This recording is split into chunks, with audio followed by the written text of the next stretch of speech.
Proposed changes to the American Studies curriculum. What the American Studies curriculum looks like now. In a standard American Studies class, you would expect to have the core curriculum to include the Declaration of Independence, the Constitution, immigration, Native Americans, abolition, the Civil War, Reconstruction, the Civil Rights Movement, the Vietnam War, the wage gap in the 1920s, organized crime, and prohibition. Though all these events are key to the foundation of the history of the United States, there are holes to be filled regarding women's rights and those of the LGBTQ+ community. A large portion of this class revolved around the Civil Rights Movement and the everlasting struggle of the African American community in the United States. We agree that this topic is extremely important to our history and vital to building an understanding of being an American. But African Americans were not alone in their struggle for equality. Women and members of the LGBTQ+ community faced oppression in the same time period. But these groups of people seem to be overlooked when it comes down to the curriculum. If you, as the Board of Education, believe that the foundation of an education, and the American Studies education in particular, is to provide students with a curriculum that contains a wide range of topics, all of which provide multiple lessons to viewing the world around them in order to represent different viewpoints, then you will believe that integrating the study of female and LGBTQ+ history is necessary to creating this educational balance. Cool. During the 1950s and early 1960s, a woman's life course was limited in terms of what was considered socially acceptable. A woman was expected to be married by the time she was 22. Premarital sex was unacceptable and made a woman unfit for marriage. Divorce was difficult to obtain and ruined job opportunities as well as social reputations. Sex was not talked about, even amongst friends. Adultery was penalized by law. Birth control and abortion were illegal. Little to no information was available to girls and women about their bodies. Dress and body type were strictly dictated, conservative dress and a full figure. And finally, equal rights between men and women were not legalized. Growing up and living as a female in this time of our history was far from easy, and you must be wondering how we got to where we are today. Nearing the end of the 1960s and throughout the 1970s, the infamous sexual revolution took place. There was finally a push for American women demanding that they needed drastic changes in their lives, and surely enough, they started getting what they were asking for. In 1964, there was a Griswold v. Connecticut case regarding the right to privacy, and birth control was legalized. This was a major accomplishment for women because in the first time in their lives, they were able to control pregnancies.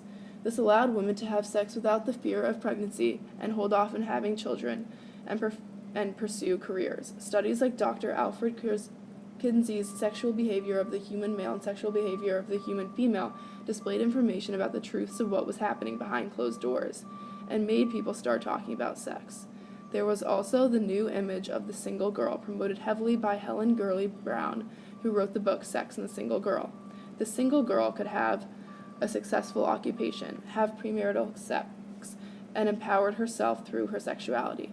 With society changing, so did the law. The Civil Rights and Equal Pay Acts, as well as Title IX, giving female sports equal funding at universities. And in 1973, Our Bodies Ourselves was published, giving women readily available information about their bodies. And in 1973, abortion was finally legalized, further giving women control of their bodies and their futures. The sexual revolution transformed the restricted American woman into a free American woman. Societal norms are constantly changing, and in the 1980s, women's liberation took a turn for the worse. The country became more conservative as a whole, especially with Reagan in office. And after feeling like they had come so far, feminist leaders became discouraged. Reagan was definitely not a women's rights activist. He had no women in his cabinet, fought against abortion rights, opposed the Equal Rights Amendment, and cut or took away federal funding for female organizations. Written by Susan Faludi, Backlash dictates the backlash of the sexual revolution and how women were shoved backwards in their advancements. The growing media turned women into objectified sex symbols and in advertisements, movies, and TV, and unrealistic beauty expectations and body pressures for women were prevalent. And almost 40 years later, these conditions for women still exist today. During the 1950s and early 60s, members of the LGBTQ+ community were considered abnormal and thus faced severe and physical consequences. Homosexuality was seen as a disease, and so those who were inflicted with this so-called disease were institutionalized and were given drugs, surgeries, and psychiatric evaluations to try to make them straight. There was no protection against this discrimination, so many homosexual people were susceptible to unemployment, physical abuse, and being social outcasts. In the 80s and 90s, LGBTQ+ members faced similar challenges, of which two stood out. In 1981, the first case of AIDS was discovered in the bloodstreams of 5 homosexual men. AIDS spread rapidly, particularly among gay men, and because of this, AIDS became known as a gay cancer, and the fear of the virus resulted in even more homophobia. Fortunately, scientific research found out that AIDS was a blood disease in the 1990s. This discovery, as well as Magic Johnson's diagnosis with HIV and his contributions to research, shed light on the fact that AIDS did not exclusively affect homosexuals.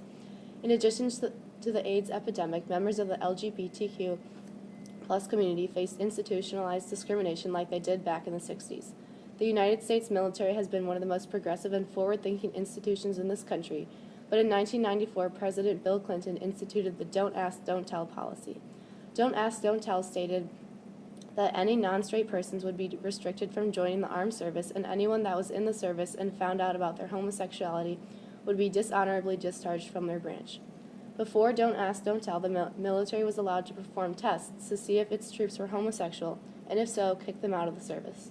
Don't Ask, Don't Tell simply stated that you could no longer ask, but if you found out someone was non-straight, they were to be discharged.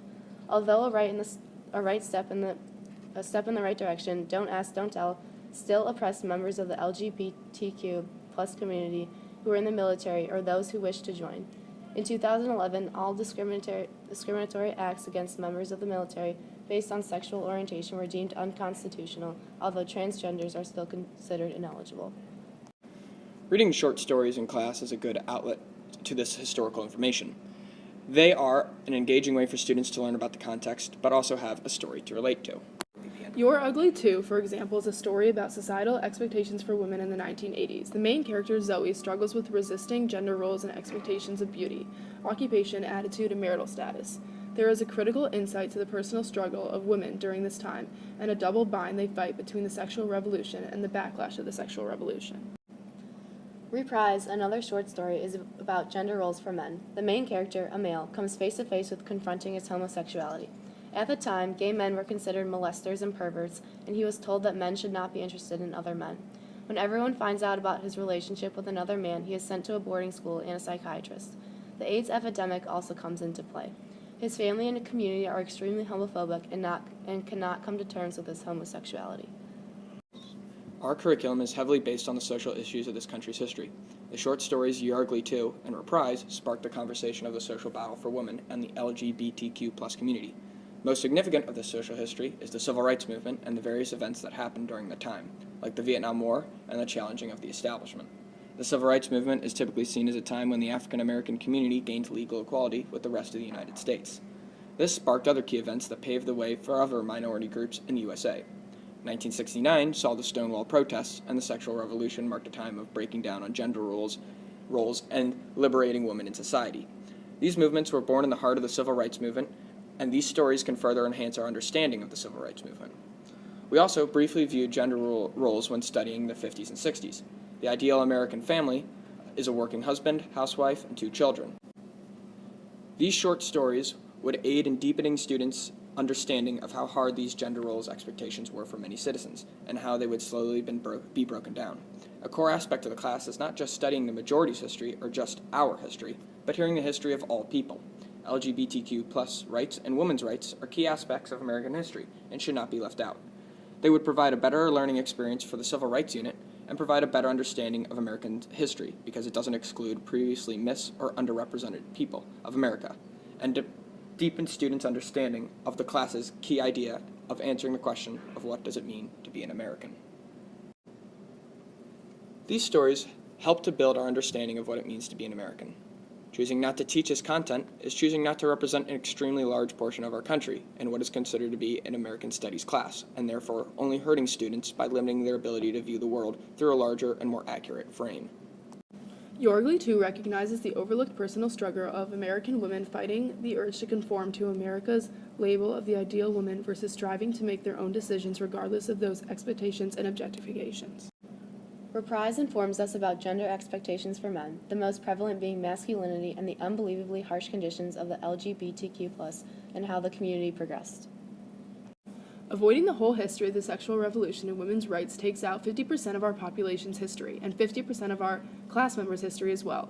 Presenting this context also benefits female students by educating them of the modern day media sexualization and objectification of women and gender roles in order to understand how to tackle these issues as modern day females. This story is also just as important for male students who need to learn about their counterparts in order to further aid them in their social advancements so women are not alone in their fight. Here at New Trier, we host the Day of Silence to recognize those whose voices have been silenced because of how they sexually identify. A previously silenced LGBTQ+ community needs to be voiced in a class like American Studies, where social events in the United States can be discussed.